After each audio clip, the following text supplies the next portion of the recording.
So ito po mga bayan, no? Narito po tayo ngayon sa Marikina Flood Control Project na kung saan ang gumagawa nito, ang contractor nito mga bayan ay Toyo Shimizu Joint Venture. Ito ay inaward noong 2019 pa, na kung saan ngayon pa ito na proceed mga bayan, no? Grabe naman ang solid yung gawa. Tingnan nyo ang simento mga bayan. Grabe oh. Ang quality ng simento, grabe. Walang korupsyon, napakasolid. Oh my God, tingnan nyo. Shout out sa Shimizu Corporation Unlimited and Toyo Shimizu Toyo Corporation Unlimited, no? At sa mga kaubayan natin na manpower nitong Marikina Flood Control mga bayan, grabe, nakakamangha. Ayan oh, solid na simento mga bayan. Tingnan nyo naman, grabe oh, ang kapal. Mas makapal pa sa mukha ng gobyerno na mga kawatan. Oh, grabe mga bayan. So kung 2019 pa po ito inaward, nangutang ating bansa ng para pag-build nito.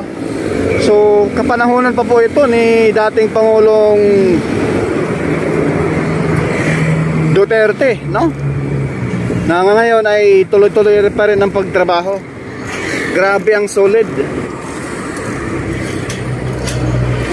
Ayan, shout out sa Toyo Corporation Unlimited mga bayan. Tingnan nyo naman yung quality ng gawa. Grabe ang simento, napakasolid mga kabayan. In Jesus name na lang. Oh my God. Ito ha, i-explain ko ng mabuti to ha. Baka ang dami kasing katanungan eh. Ito yung ano mga kabayan. Ang ilalim itong simento na ito, yan po yung retaining wall, bandang right side, no? Yan po yung, hindi po yan ordinaryong bakal. May mga Pilipino po tayo na nagsabi mabilis na daw masira, 5 years lang daw masira na yung bakal. Hindi po yan ordinaryong bakal. May nag-comment po sa ating mga ubayan. Sabi ni Sir Rocio, no? Marinpet di umano yan mga kabayan. At sobrang tagal daw yan masisira. Shout out po, no? At sabi naman ni Sir Kalaman, sa teknolohiya, mabilis lang daw masira yan, mabulok. Hindi po yan ordinaryong bakal mga bayan. Eksperto po ang mga Hapon dyan. Sir Kaalaman, teknolohiya, no? Shout out kay Consorcio Laurio Roda. Ayan. Shout out po kay Sir Jing Estrada from Toyo Corporation. Thank you so much. Sir Jerome Certiza. Thank you so much sir, no? Sabi ni Sir Jerome Certiza, siya po yung taga-baon ng bakal dyan mga bayan sa pigment wall. Ay ang haba daw talaga niyan, yung bakal na binabaon ay 21 meters po talaga, idol. Sabi ni Sir Jerome Certiza. Shout out kay Sir Dante Santos, mahusay. Yan, grabe. Napaka shout out sa lahat ng taga Toyo and also Shimizu Joint Venture Corporation, no? Unlimited. So ayan na po mga bayan, naaktuhan natin na binaklas kaganina. Ngayong araw ng Huwebes, November 11. November 27, no? 2025. Maraming salamat po sa ating mga kabayan na talagang napakagaling ang Pilipino gumawa mga kabayan. I-supervise lang ng maayos, no? At ang pinaka-head na engineer nito ay siyempre yung Hapon. At ang mga nag-supervise dyan sa mismong actual na site, ayan po, ito na yung kahabaan ng Marcos Highway.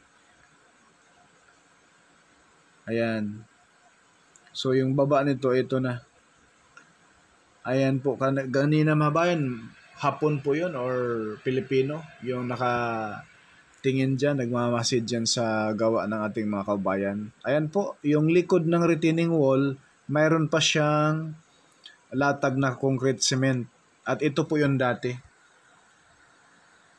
Na sobrang, yung maalala nyo po mga bayan, yung upload natin na grabe yung rebars, halos dikit-dikit dyan sa baba. Bago nila latagan ng concrete cement dyan mga bayan, ang tindi ng bakal dyan, tad-tad. Halos dikit-dikit yung bakal eh. Saka sila maglatag ng concrete cement. So masisilayan natin dyan, no? Binabaklas na po nila mga bayan yung dulo. At makikita na natin mismo yung mismong finish na, no, na retaining wall.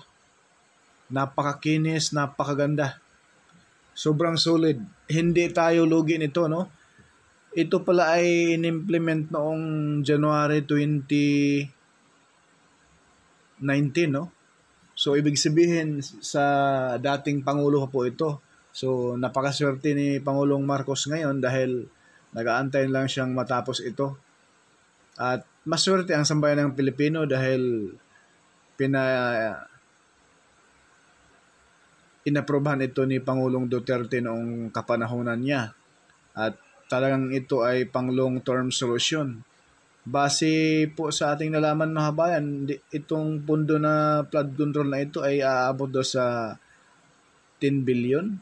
Totoo po kaya? Please comment down below mga bayan. No? Narito tayo sa tapat ng SM Marikina. Paki-like, paki-subscribe po at follow na rin sa ating FB page. So ayan po yung dulo mga bayan, napakakinis, mahalata talaga na napakasulit. Ayan, no? Solid na solid yung pagka, hindi natin alam paano nila ginawa. Ayan, no? Ayan mga kabayan, no? Black siya eh. Ayan, no? Yung sa likod ng retaining wall mga bayan, pag matapos na ito, tanggal na yan, pwede na kung payagan ng makapasok dyan yung mga kababayan natin, kahit piece 1, piece 2, ganyan, no? Black po ito. Makababa tayo dyan, talagang ang taas daw niyan ay halos 22 meters, no? Halos kadikit na po sa LRT to. Ayan po yung train. Ayan, no? Kunti na lang mahaba yan, halos didikit na yung retaining wall dyan sa LRT to. So, posible ito mga bayan, milagro na kung aapaw pa yung tubig baha dyan, no? Sana naman ay huwag namang abusuhin yung kabundukan dyan sa Sierra Madre, no? Ayan po mga bayan, kakaiba talaga yung kanyang quality, no? Kapag Japan contractor ang gagawa. Pero ang manpower nito mga kabayan, mga Pilipino, mga kababayan natin. Sana ganun na sana ang kukunin, no? Maraming nag-suggest ating mga kababayan na mga OFW, mga kababayan natin rito sa Pilipinas na sana ay i-demolish na yung DPWH, no? Para dahil yan po ay may mga konektado din po yan ng mga politician. Ay, hindi pa rin mawala yung mismong corruption kung ano. Dapat kagaya na nito, no, sa ginawa ni dating Pangulong Duterte na dinrekta na sa JICA, no? Kagaya sa ginawa ni Duterte doon sa PNR. Sa ginawa niya sa PNR, NSCR from Clark, Pampanga to Calamba, Laguna, na ang kinuha niya mga kontraktor Japan tsaka South Korea para hindi na makahingi ng 20% or 30% yung mga ilang buaya sa gobyerno. Para ang pera talaga sure na makikinabang ang sambayan ng Pilipino. Hindi lamang yung mga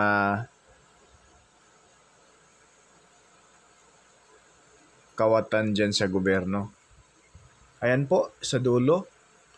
Masisilayan mo yan, napakakinis na gawa ng mga kababayan natin. At sinusupervise po yan ng mga Hapon. Kakaiba yung gawa talaga. At napakataas yan mga kabayan. Sobrang taas yan. Siguro kung aapaw ang tubig pa rito ay iwan ko lang. Kung aapaw man rito ang tubig, halos buong Maynila lubog sa tubig niyan. Napakataas na nito mga bayan, halos 25 meters yan or 23, no? Kita mo kung dangaw na lang ay sa side na yan dyan sa LRT to. Ayan o, napakataas yan mga bayan, ayan o. Yan. Bukod pa dyan, sa baba, mayroon pa siyang protection pa.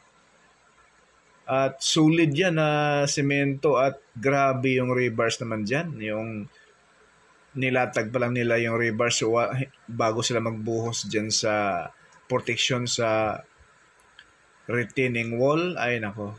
So ito yung kahabaan ng Marcos Highway na kung saan ayan po. Ayan, pwede na nating abutin o ating maabot na rito mga bayan, no? Ayan, no? Yung mismong retaining wall. At ano kaya yung mga parang bearing mga kabayan na binabaon nila galing dyan sa retaining wall? Ano kayang purpose niyan? Yan o, ang dami. Galing yan dyan sa loob mga kabayan, sa retaining wall. Pinagtatanggal nila. Siguro yung ano yan, yung mismong cover niyan pagbuhos. Yan siguro. So, ayan po. Ito yung pang long-term solution, no? Apo sa tuhod. Apo sa apo. Makikinabang nito mga kabayan, no? Tayo ay mawala naman talaga tayo rito sa mundong ibabaw. At least, yung mga tax natin ay makikinabang pa yung mga apo natin. Apo pa sa tuhod, no?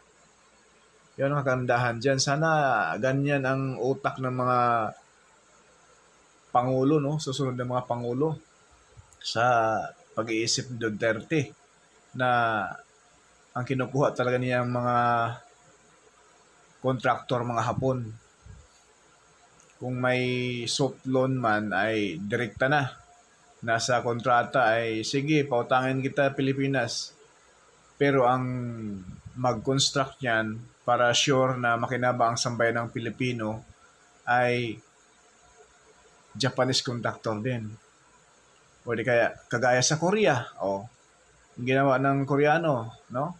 Yung nabalitaan ng presidente ng Korea na laganap ang corruption ngayon.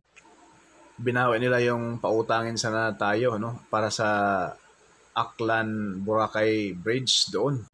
Sayang. So ito po mga bayan yung next upload natin bukas. Abang-abangan ba ninyo? Ito po yung portion ng santulan, yung actual na pagbaon ng mismong seed pile, no? Para makikita po ninyo mga kabayan personal. Nakaka-excite po yan mga kabayan. Maraming salamat. God bless po.